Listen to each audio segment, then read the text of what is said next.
Rey. Te adoramos, Señor, y te bendecimos y te damos gracias por tu misericordia, Señor, y te damos gracias por la palabra que nos has dado, esa palabra que es poder, esa palabra que nos trae libertad, esa palabra que nos mueve a la fe, porque la fe viene por el oír y el oír por tu palabra. Gracias, Señor.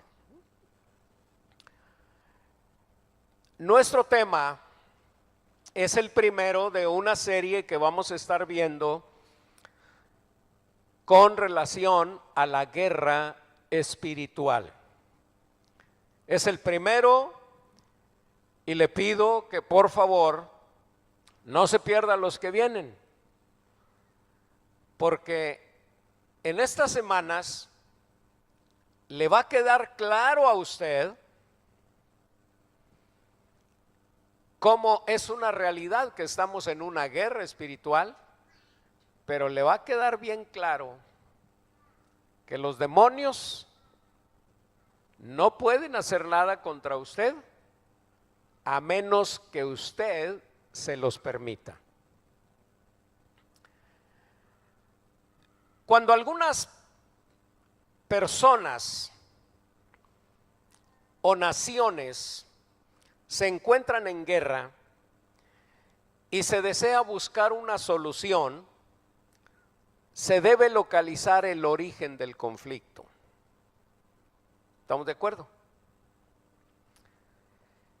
Asimismo, si quienes están involucrados en la guerra desean ganarla, les conviene que conozcan lo más posible a su enemigo.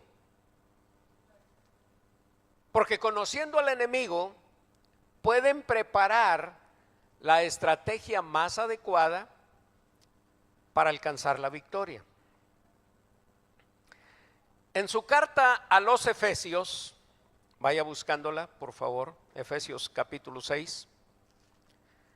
En su carta a los Efesios, el apóstol Pablo instruye a los creyentes sobre la guerra en que se encuentran todos los nacidos de nuevo y la naturaleza de esa guerra.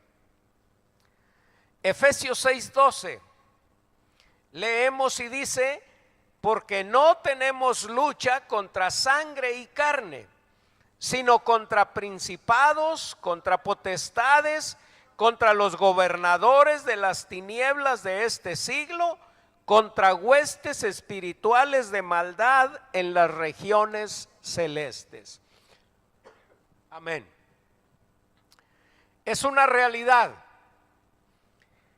El creyente no va a estar en una guerra, ya está en ella. Amén.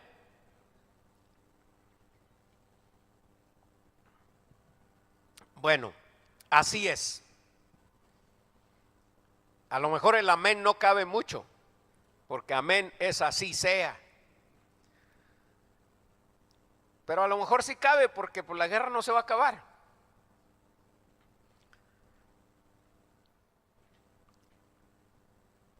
Dice el apóstol, porque no tenemos. Es un verbo que está en tiempo presente. Presente quiere decir que nunca pasa. No es algo futuro, no es algo pasado, no es algo provisional, sino siempre va a estar en tiempo presente. Ya estamos, ya tenemos esa lucha, ya estamos en ella. ¿Cuántos son creyentes aquí? Bueno, usted está en esa lucha, créalo o no, entiéndalo o no, sépalo o no, usted está en esa lucha. No es algo opcional, no es algo tampoco que usted escogió ni yo escogí, pero la realidad es la misma. Estamos en una guerra. Segundo, esa guerra no es entre las personas. Dice el apóstol, porque nuestra lucha, nuestra batalla, nuestra guerra no es contra sangre y carne. No es entre las personas. Cuando hay conflictos entre nosotros, entre los hermanos en la iglesia, entre los miembros de la familia de Dios, la guerra no es uno contra otro. La guerra no es del pastor contra aquellos rebeldones. La guerra no es de aquellos rebeldones contra los principios que deben regir la iglesia. No, es contra huestes espirituales de maldad que están detrás de ellos, que los mueven, que los influencian, que los usan y hasta los demonizan y en ocasiones los poseen. Entonces tenemos que ver quién está detrás del conflicto. Conflicto entre esposo y esposa. ¿Quién está detrás? ¿Es exactamente con ella? ¿Es exactamente con él como persona?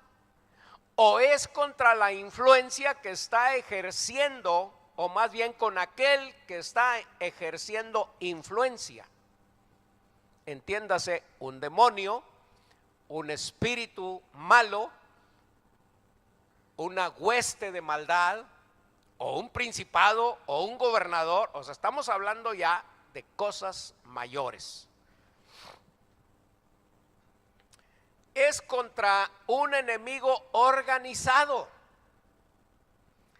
Vean que hay diferentes rangos en el ejército de Satanás, que es el jefe supremo de las huestes espirituales de maldad. Dice el apóstol, tenemos lucha contra principados, un rango, contra potestades, otro rango, contra gobernadores de las tinieblas de este siglo. Es decir, todos estos son rangos que hay en las huestes de maldad, en las huestes relacionados con el maligno. Huestes espirituales se refiere a muchas personalidades, a muchos ángeles caídos, a muchos demonios. Están organizados. Y a veces los creyentes estamos desorganizados. ¿Cómo vamos a poder contra un ejército organizado? Y a veces el creyente está desorganizado en su propia vida, desordenado en su propia vida. ¿Cómo va a vencer a un ejército que está organizado? No es posible. Ahora, todas esas huestes de maldad están bajo las órdenes de un jefe supremo, de un príncipe, de un rey. Y la Biblia nos enseña que Satanás es el príncipe de los demonios. Vamos a ver el trasfondo de la guerra espiritual. Dije que para participar en un conflicto y tratar de resolverlo, cuando hay conflicto entre dos personas, si queremos intervenir para ayudar, necesitamos saber el origen del conflicto. Mientras no sepamos el origen, no se va a resolver. Si tengo problemas con mi esposa o ella conmigo, los dos tenemos que ser inteligentes para ver cuál es la raíz del problema, cuál es la raíz del conflicto. Solamente yendo a la raíz se puede arreglar el conflicto que tenemos. Si no vamos a la raíz, no se va a arreglar nada. Ahora, el conflicto puede ser natural, puramente de la persona, pero puede ser espiritual también. puede ser que alguno de los dos o los dos están actuando bajo influencia de demonios.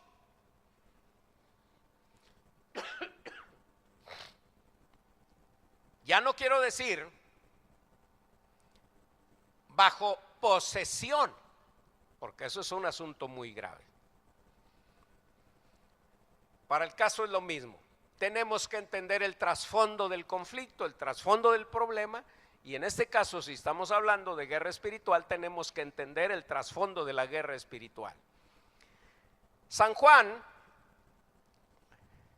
Evangelio según San Juan capítulo 1. Les voy a pedir que sean bien rápidos porque si no se nos va el tiempo muy rápido también. San Juan capítulo 1. Y tenga su Biblia bien lista porque vamos a estar viendo muchos pasajes. San Juan capítulo 1, versos 1 al 3, y se lo voy a leer en el nombre del Señor. Dice: en el principio era el Verbo, y el Verbo era con Dios, y el Verbo era Dios. Este era en el principio con Dios. Todas las cosas por Él fueron hechas, y sin Él nada de lo que ha sido hecho fue hecho. Está hablando del Verbo de Dios. El Verbo de Dios es Cristo. Y dice, el Verbo era con Dios. ¿Con cuál Dios? Si Él era Dios. Estaba con Dios Padre, o formaba parte de la esencia o de la totalidad que es Dios. Déjeme le explico brevemente. Dios es espíritu. Aquí estoy tratando de dibujar. Dios es espíritu. Dentro de la esencia que es Dios, hay tres personalidades: Padre, Hijo y Espíritu Santo. Los tres son uno, los tres son Dios, pero son personalidades distintas.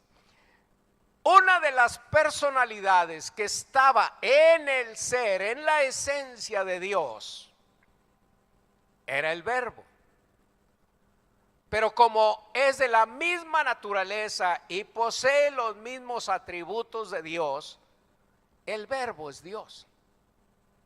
Y el evangelista lo presenta claramente. En el principio era el Verbo, el Hijo, y el Hijo era Dios, y el Hijo estaba con Dios. ¿Ok? Y luego dice, y todas las cosas, todo lo que vemos, fueron hechas por Él. Y sin Él, nada de lo que ha sido hecho fue hecho.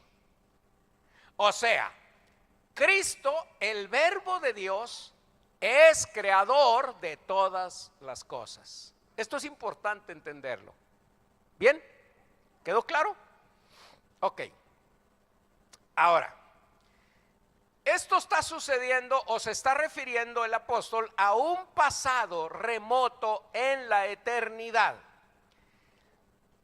El Dios trino y eterno vivía en el cielo, en el tercer cielo, en la morada de Dios. Capítulo 10 y verso 30, Jesús dice que Él y el Padre son uno. ¿Por qué dice eso? Porque Cristo, junto con el Padre, forman parte de la deidad, forman parte de Dios, forman parte de la esencia de Dios. Juan 10:30 dice Jesús, yo y el Padre uno somos. ¿Le queda claro? Ahora, capítulo 17 y verso 5.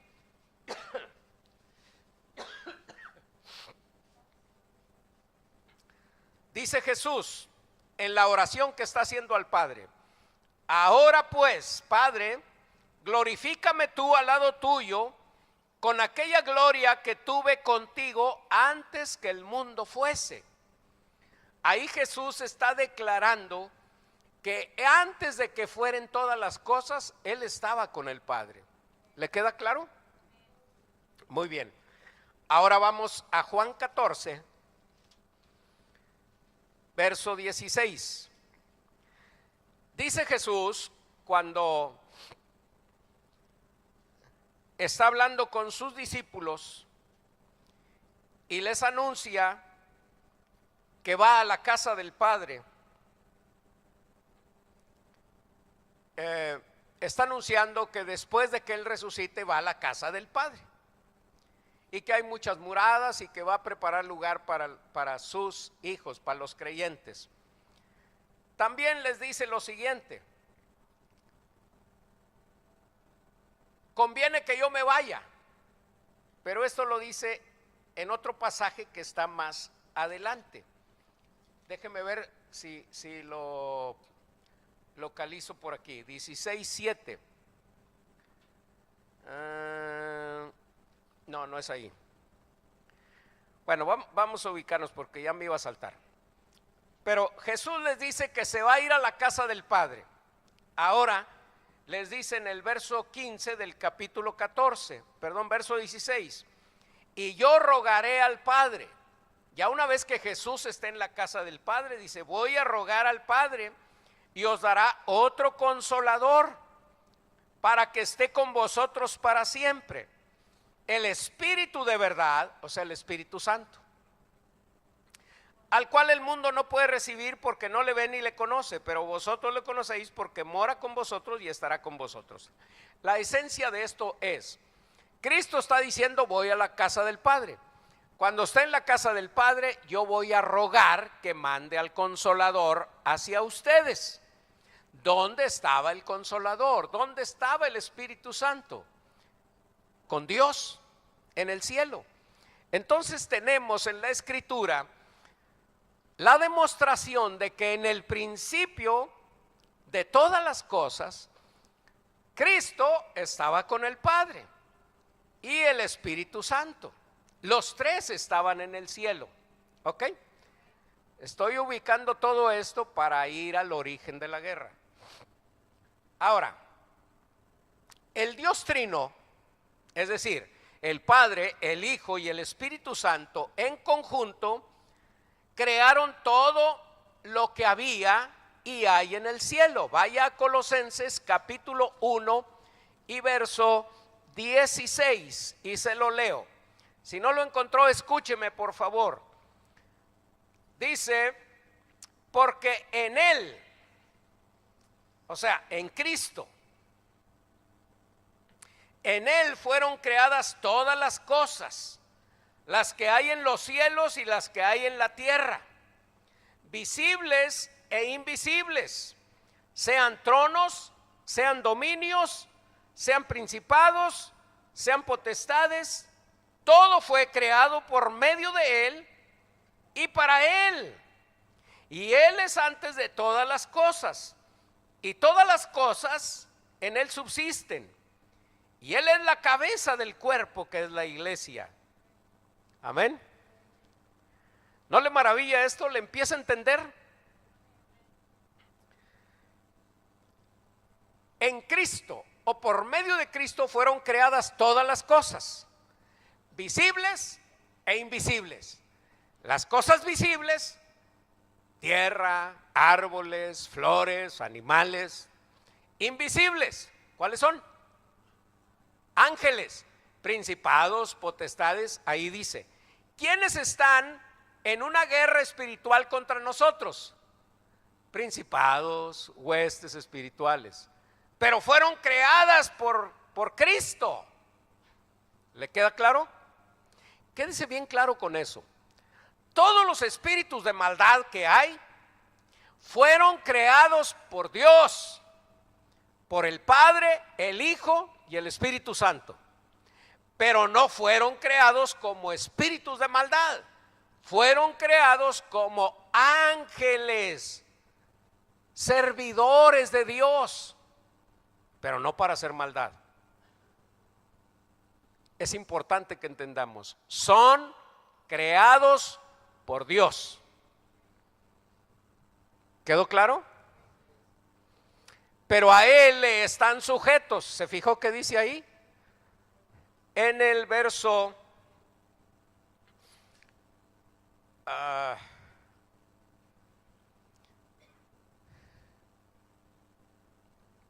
bueno, se infiere, porque en él fueron creadas todas las cosas, las que hay en los cielos, las que hay en la tierra, visibles e invisibles, sean tronos, sean dominios, sean principados, sean potestades, todo fue creado por medio de él. Y él es antes, sí, y para él. Los ángeles fueron creados para Dios, para Cristo, para gloria suya. Y él es antes de todas las cosas y todas las cosas en él subsisten. Él creó entonces los ángeles, los arcángeles, los serafines, los querubines, los principados, las potestades y los gobernadores. Ok. Ahora vamos a ver algo. Ahí en el cielo están todas estas criaturas: ángeles, arcángeles, querubines, serafines, etcétera. Pero un día, lucero de la mañana, oyó el plan eterno de Dios y no le gustó. Ahorita le voy a mostrar quién era Lucero, hijo de la mañana. Por lo pronto quiero expresarle la idea. Lucero de la mañana oyó el plan eterno de Dios y no le gustó. Y ahorita vamos a ver por qué no le gustó. Y ese plan incluía tres cosas. Número uno, crear un pueblo. Dios crear un pueblo para él, cuyo propósito sería que le reconociera a él como su rey y que le adoraran y le sirvieran. Este plan está aquí en Efesios capítulo 1 versos 3 al 6. Déjeme se lo leo, no lo busque. Dice el apóstol Pablo: bendito sea el Dios y Padre de nuestro Señor Jesucristo, que nos bendijo con toda bendición espiritual en los lugares celestiales en Cristo, según nos escogió en él. El Padre celestial nos escogió en Cristo, ¿ok? Desde antes de la fundación del mundo, antes que todas las cosas fueran creadas, el Señor hizo un plan y se lo expresó a Cristo y nos incluyó en ese plan para que fuésemos santos y sin mancha, sin pecado, que viviéramos vidas limpias. Y nos predestinó, en el verso 5, nos predestinó. ¿Qué quiere decir eso? Nos destinó previamente, desde ese tiempo, antes, mucho, infinitamente mucho tiempo atrás, antes de que naciéramos, ya estábamos predestinados para ser hijos de él, para ser hijos suyos, para vivir una vida santa, alejada del pecado, y para ser instrumentos para la alabanza de su gloria. Ese era el plan. Segunda parte del plan: Dios sabía que como iba a crear al ser humano con libre albedrío, el ser humano se iba a extraviar, se iba a perder y se iba a salir del pueblo de Dios, de la familia que Dios deseaba tener. Pero también Dios dijo: parte del plan es que tú estés listo, mijo. ¿Con qué confianza le hablaba a Cristo? Me imagino, ¿verdad? Es una especulación. Va a suceder esto, mijo, pero para eso estás tú. Tú vas a tomar forma humana. Vas a dejar tu forma divina, tu gloria, y te vas a convertir en un ser humano de manera milagrosa. Y voy a escoger una mujer para que te conciba y te dé a luz. Y vas a ser enseñado y vas a crecer y vas a tener discípulos, pero luego vas a ir a la cruz y vas a morir y vas a derramar tu sangre y me los vas a rescatar del pecado y me los vas a regresar a mi reino. Fíjese todo el plan. Está bien bonito el plan. Doloroso, costoso, pero bien bonito. Primera de Pedro 1, del 18 al 20, se lo leo, por favor, para no tardarnos. Sabiendo, otra vez el apóstol Pedro está hablando a los elegidos de Dios, a la iglesia.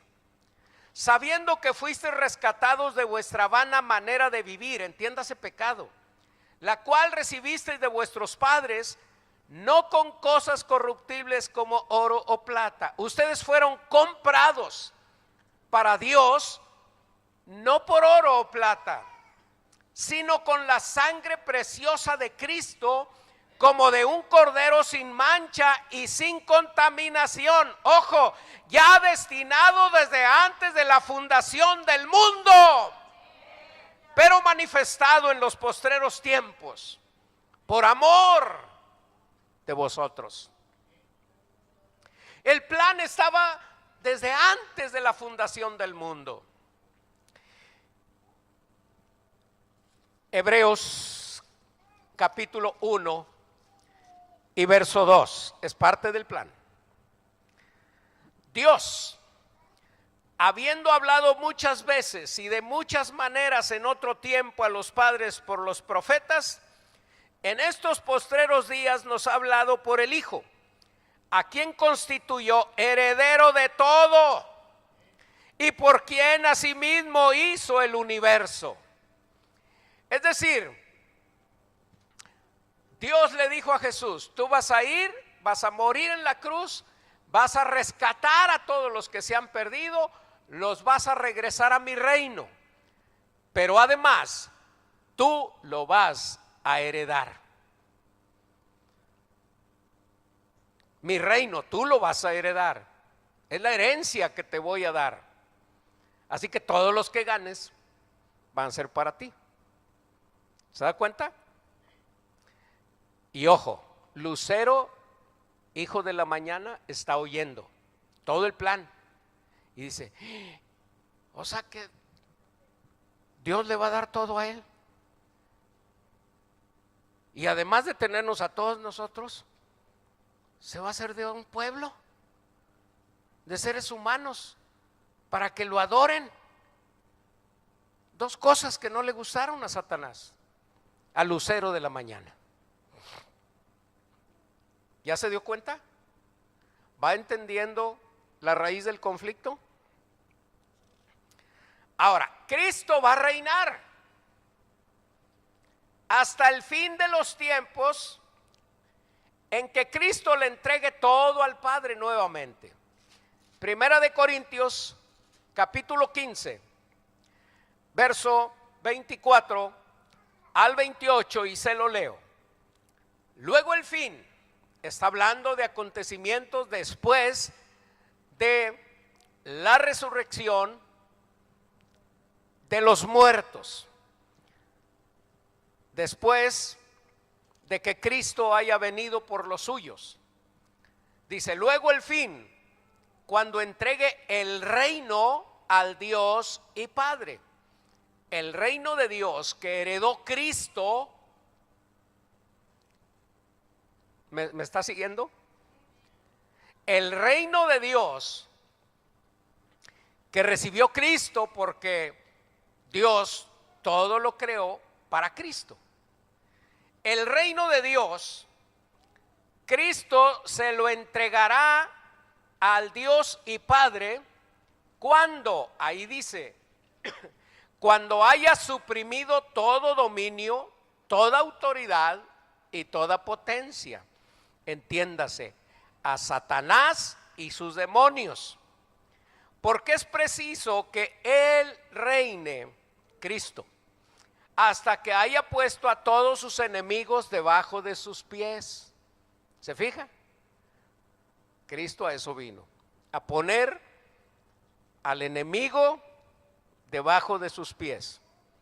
Verso 28. Pero luego que todas las cosas le estén sujetas a Cristo, entonces también el Hijo mismo se sujetará al que le sujetó a él todas las cosas, para que Dios sea todo en todos. Todo esto lo está oyendo Satanás cuando era aquel querubín grande. Y esto da lugar a la guerra espiritual. Ahora vamos a ver eso, el origen de la guerra. Todo esto es el trasfondo, es lo que está sucediendo en el cielo. Ahora veamos Ezequiel capítulo 28, versos 12 al 15. Ezequiel 28. Dice, ¿del qué? Del 12 al 15, ¿verdad? Es más, veamos el 11 también. Vino a mí palabra de Jehová diciendo, dice Ezequiel, vino la palabra del Señor al profeta Ezequiel diciendo, hijo de hombre, o sea, Ezequiel, levanta endechas sobre el rey de Tiro. Endechas una endecha es un lamento. Levanta lamento sobre el rey de Tiro y dile, así ha dicho Jehová el Señor, tú eras el sello de la perfección, lleno de sabiduría y acabado en hermosura. En Edén, en el huerto de Dios estuviste, de toda piedra preciosa era tu vestidura, de cornerina, topacio, jaspe, crisólito, berilo y onis, de zafiro, carbunclo, esmeralda y oro. Los primores de tus tamboriles y flautas estuvieron preparados para ti el día de tu creación. Tú, querubín grande, protector, yo te puse en el santo monte de Dios. Ahí estuviste, en medio de las piedras de fuego te paseabas. Estas palabras, en apariencia, están dirigidas al rey de Tiro. Era un rey pagano. Pero al analizar el pasaje, vemos que hay cosas que no se aplican al rey de Tiro. Era una endecha sobre él, ciertamente, porque Tiro y el rey de Tiro y sus habitantes se habían llenado de soberbia y se alegraban de la condición de Jerusalén. Se alegraban de que ejércitos enemigos habían combatido a Jerusalén y habían dañado al pueblo de Dios. Los habían acabado. Y ellos se gozaban y decían, ahora toda la gloria de Jerusalén se va a volver a nosotros. Y vamos a acaparar el comercio y vamos a acaparar la riqueza. Muy bien, históricamente eso es. Y sí, tiene una aplicación para el rey de Tiro, que después fue humillado, fue acabado, fue despojado de toda la riqueza. Pero va más allá del rey de Tiro. En realidad se está refiriendo a Satanás cuando era ese querubín grande. Por ejemplo, en Edén, en el huerto de Dios estuviste. El rey de Tiro no estuvo en Edén. Quien estuvo en Edén fue Satanás. El rey de Tiro no estuvo delante de Dios en el cielo. Quien estuvo fue este querubín protector. Luego dice que estuvieron preparados instrumentos para el día de su creación. Para cuando este querubín grande fue creado, había instrumentos que se habían preparado.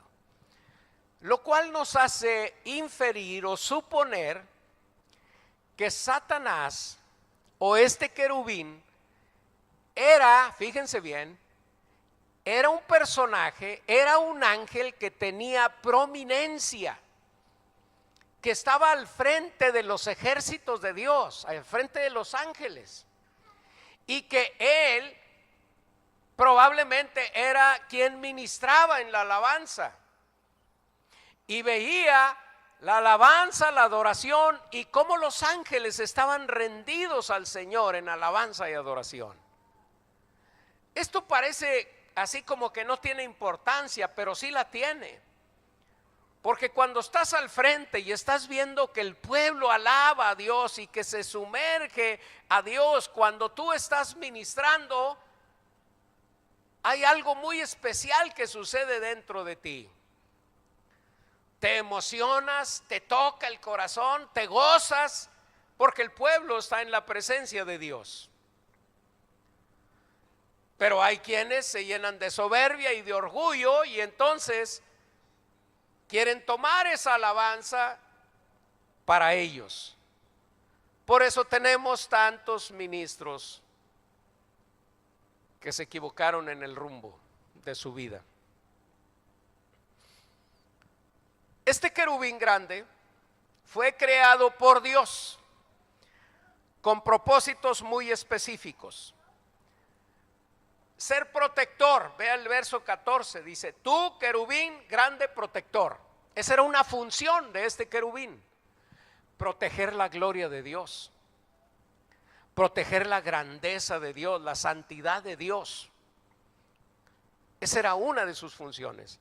La otra función era dirigir al pueblo, dirigir a los ángeles en la adoración al Señor.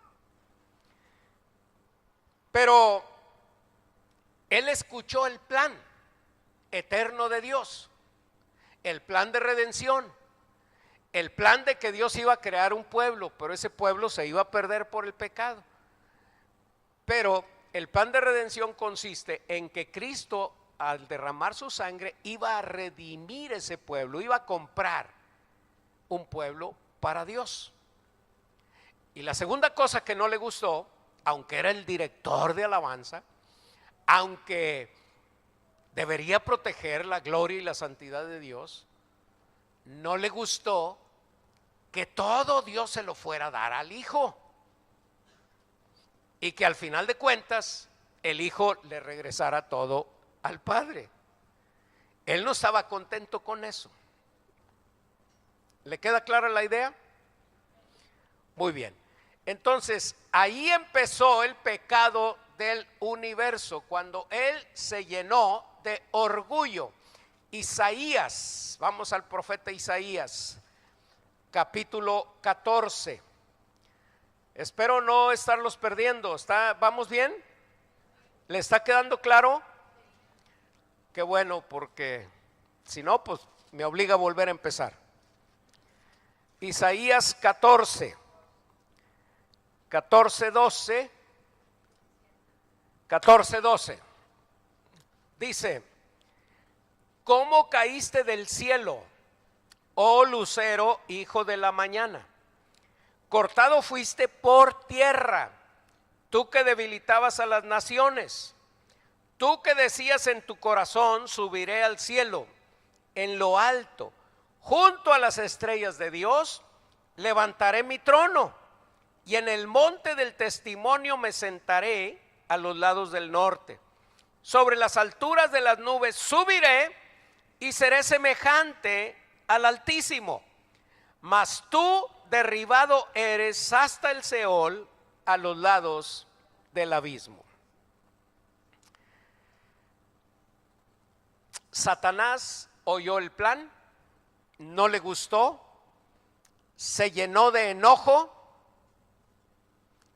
y se despertó en él la envidia y el orgullo, porque él quiso la gloria que era para Dios, la quiso para él. Y dice, cuando se enalteció su corazón y dijo, levantaré mi trono, subiré a los cielos, es decir, subiré a la altura de Dios y voy a edificar mi trono para que yo sea el rey y me adoren a mí en lugar de adorar a Dios. ¿Ok? Ese fue el origen del pecado en el universo. Y después de esto, lo que sucedió es que se encontró en el maldad y fue arrojado por tierra. Pero antes de ser arrojado por tierra, él empezó una sedición en el cielo. Vea lo que le dice el Señor, a causa, por medio de Ezequiel, A causa de la multitud de tus contrataciones, fuiste lleno de iniquidad y pecaste, por lo que yo te eché del monte de Dios y te arrojé, oh querubín protector. Se enalteció tu corazón a causa de tu hermosura, corrompiste tu sabiduría a causa de tu esplendor, y yo te arrojaré por tierra. En esencia, a Satanás no le gusta, al lucero, al querubín grande, no le gusta, se rebela, quiere levantar su trono para agarrar la gloria para sí y empieza a hacer contratos. Dice, a causa de la multitud de tus contrataciones, empezó a hacer contratos con los ángeles para que lo siguieran a él como rey, como Dios. Y como Dios se dio cuenta de esto, lo arrojó por tierra. ¿Ok? Después de la rebelión de este querubín en el cielo y después de andar levantando a los ángeles en contra de Dios, Dios lo echó por tierra. ¿Ok? ¿Vamos bien? ¿Está entendiendo el origen de la guerra? Esto es importante. Satanás fue arrojado por tierra y ya en tierra Dios había empezado su obra creadora. Se lo voy a explicar lo más rápido que pueda. Isaías 45, verso 18. Porque así dijo Jehová. Mejor ya no le busque, escúcheme. Y le sugiero que en todas estas semanas se traiga una libreta y por lo menos tome las citas y después las consulte en su casa, y si se lleva el disco, se lo aseguro que le va a bendecir todo esto. A mí me bendijo de una manera como no tiene una idea. Me dio mucha seguridad, más de la que tenía. Isaías 45:12 es Dios hablando por medio del profeta. Porque así dijo Jehová, que creó los cielos. Él es Dios. Dios está diciendo, yo soy Dios. ¿Ok? El que formó la tierra, el que la hizo y la compuso. Quédese con esa idea. El que la hizo y la compuso. Achis. Dios lo que hace, lo hace bien, ¿verdad? Pero Él la hizo y luego la compuso. Quédese con eso y ahorita le voy a explicar.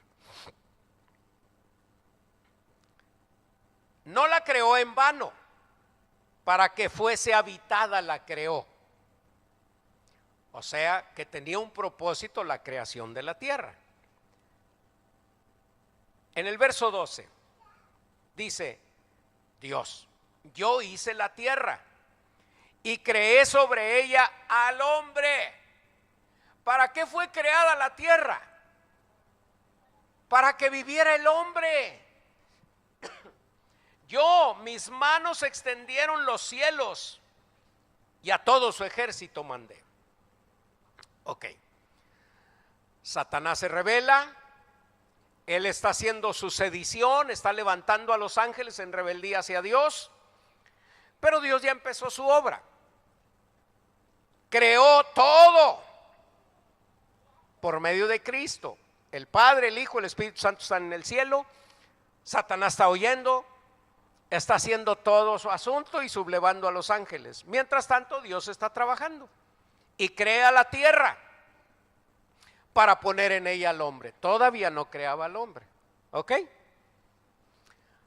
Satanás se pervierte y Dios lo avienta del cielo. Pero ya estaba creada la tierra. ¿Ok? Génesis capítulo 1. Yo me estoy gozando con ganas. Génesis capítulo 1 dice, en el principio creó Dios los cielos y la tierra. ¿Para qué la creó? Para ser habitada y poner ahí al hombre, ¿verdad? Y el verso 2 dice, y la tierra estaba desordenada y vacía. ¿Usted cree que Dios la creó desordenada y vacía?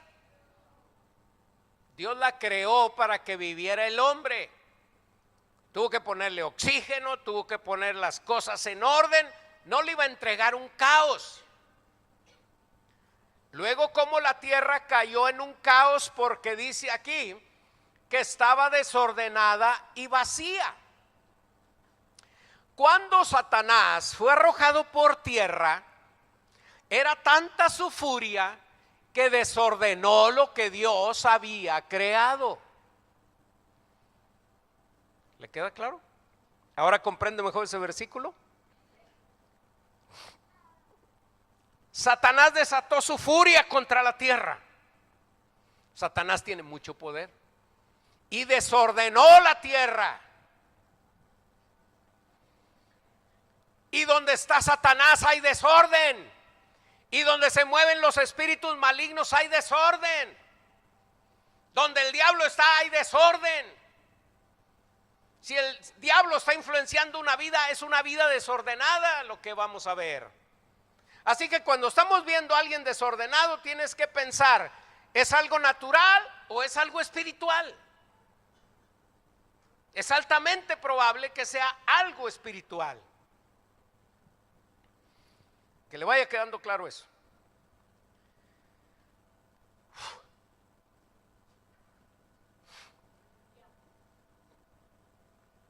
Fue necesario que Dios interviniera a través de su Espíritu Santo. Y en la segunda parte del verso 2 del capítulo 1 dice: y las tinieblas estaban sobre la faz del abismo, la oscuridad, y el Espíritu de Dios se movía sobre la faz de las aguas. La presencia de Dios vino sobre la tierra que estaba desordenada y empezó a ordenar todo lo que vemos en el resto del capítulo 1. Y dice, y dijo Dios, sea la luz, y fue la luz, y separó las tinieblas de la luz. Y dijo Dios, sepárense las aguas. Dios empezó a poner orden en la tierra que la presencia de Satanás y su furia había desordenado.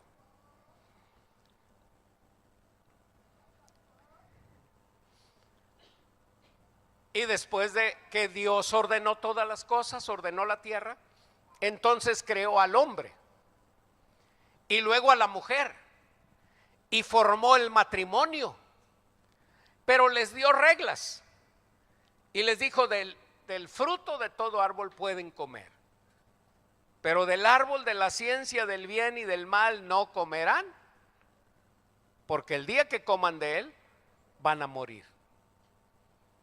Eso lo aprovechó Satanás y entonces ya vio aquello que le dio mucho coraje. ¿Se acuerdan que cuando oyó el plan de que Dios iba a crear a seres humanos, se enojó mucho? Ahora los tiene ahí. Y entonces vino contra ellos con toda su furia. Y habló con la mujer y le metió la duda acerca de lo que Dios les había dicho para su protección. Y vino y falseó la palabra. Y la motivó al orgullo y exaltó su vanidad, y la mujer se contagió, se influenció de ese espíritu malo y empezó a hablar cosas que no debían e hizo cosas que no debía hacer, y luego vino y afectó a su marido, lo contagió, y los dos desobedecieron a Dios. ¿Bajo la influencia de quién? De Satanás. ¿Por qué? Porque Satanás ya había iniciado la guerra contra Dios y contra su creación. Estaba ahora no contra la tierra, sino contra la máxima creación de Dios, que son ustedes y yo, la humanidad entera. ¿Le queda más clara la guerra?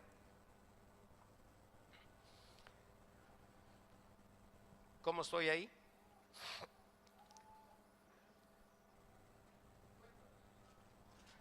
Ok. Ay, Padre, espero terminar. Estoy sufriendo, pero a millón. En este contexto, cuando ya cayeron los dos, cuando ya cayó el hombre y la mujer, viene el juicio de Dios contra la serpiente. Y viene el juicio de Dios contra su máxima creación, contra el hombre y la mujer que le desobedecieron. Pero también la buena noticia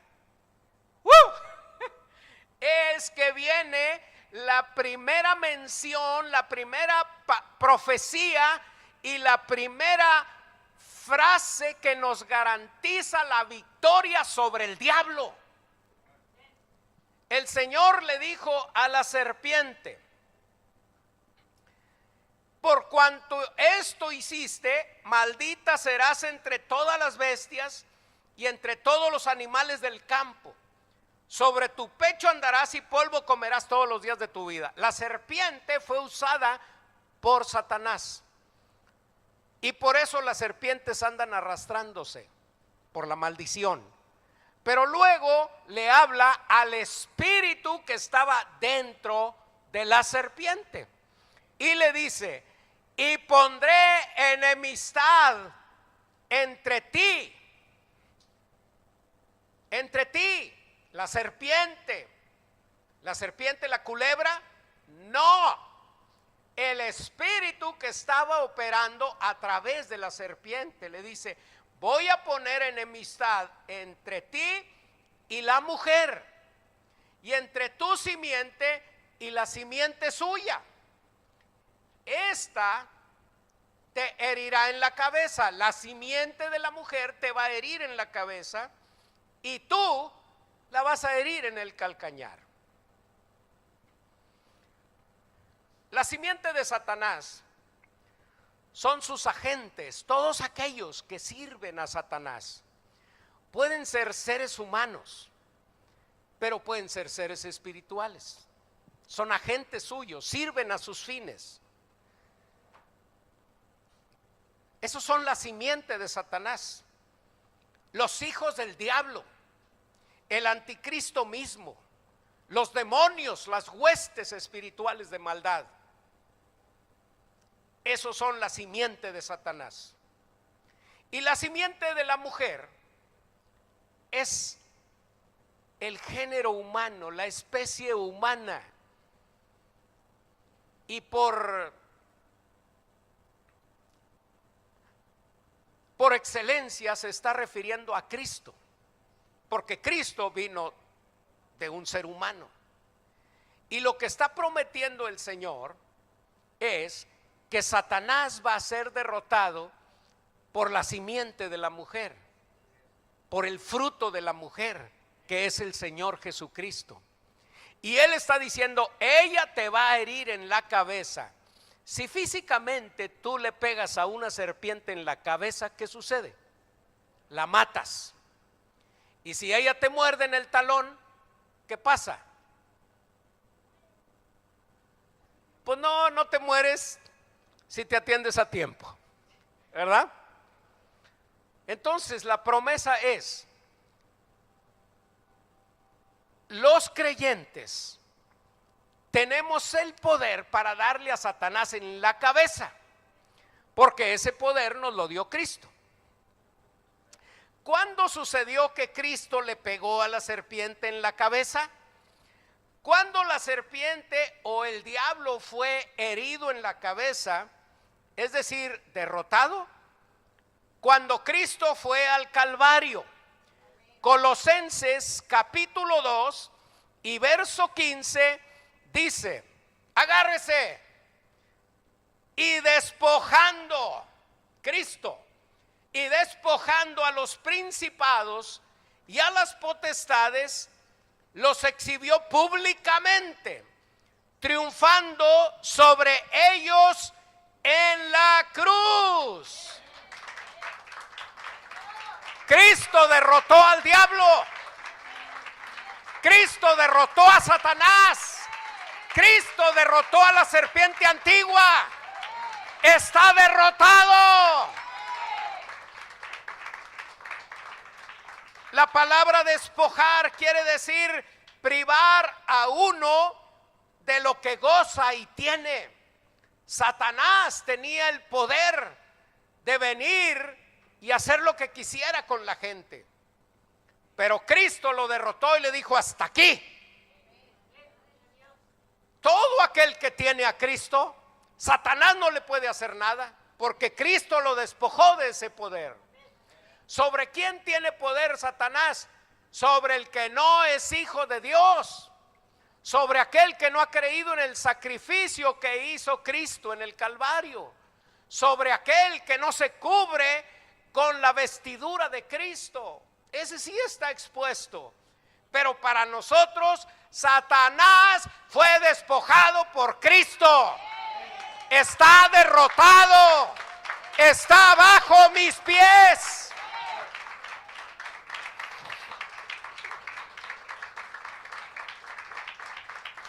Por tanto, no debemos de temer, porque para los verdaderos creyentes, la victoria sobre el diablo está garantizada por medio del Señor Jesucristo.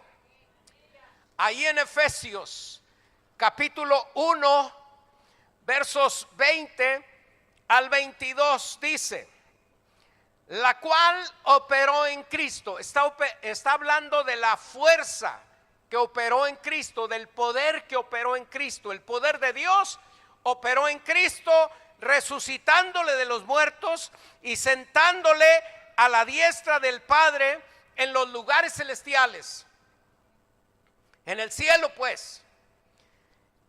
Y operó en Cristo, resucitándole y sentándole en el trono como rey y reinando sobre todo principado, sobre toda autoridad, sobre todo poder y señorío. ¿Quién tiene guerra contra los cristianos? Eso, todo principado, toda autoridad, todo poder, todo gobernante, todo señorío tiene guerra, pero no puede, porque está sometido bajo la autoridad de Cristo. Pero luego Cristo, ¿qué hizo? Sometió todas las cosas, en el verso 22, sometió todas las cosas bajo los pies de Cristo y lo dio por cabeza sobre todas las cosas a la iglesia.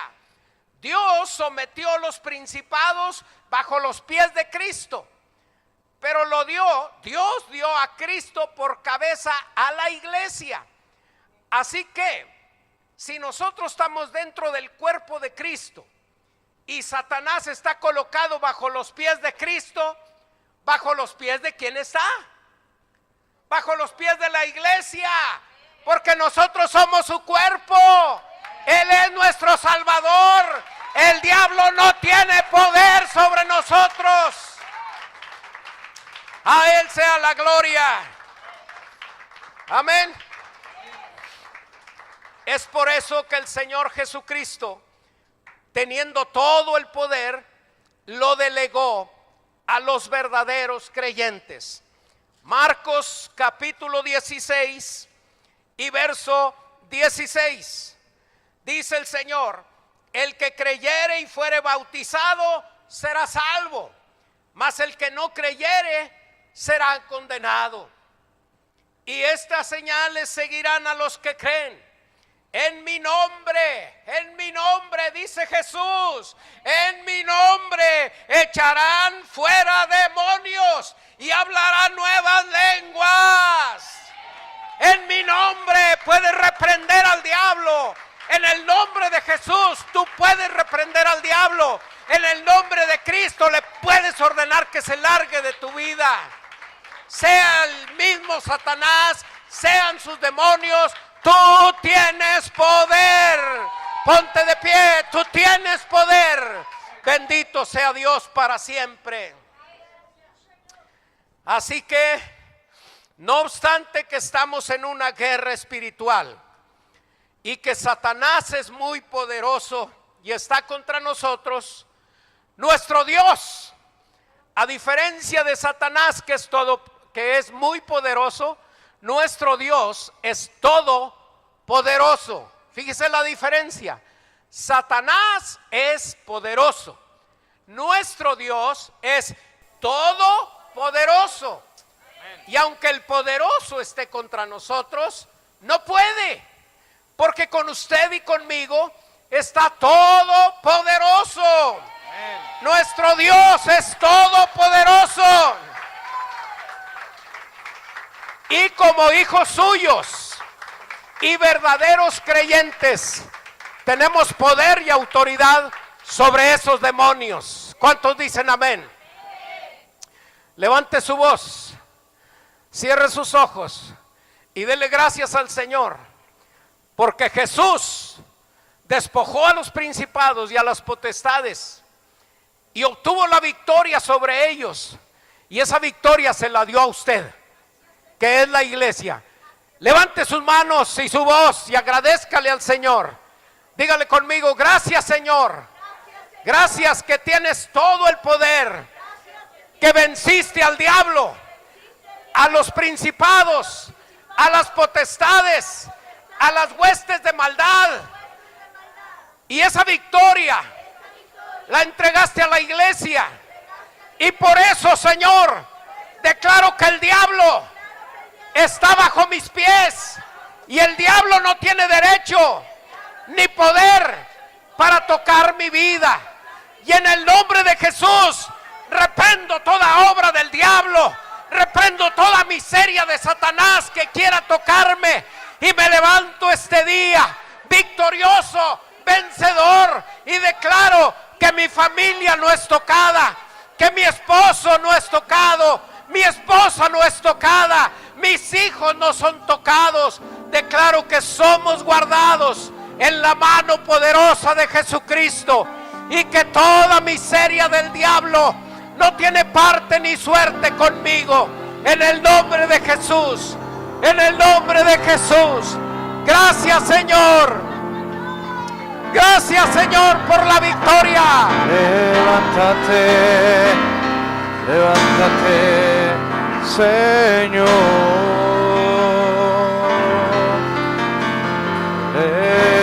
Levántate, levántate, Señor.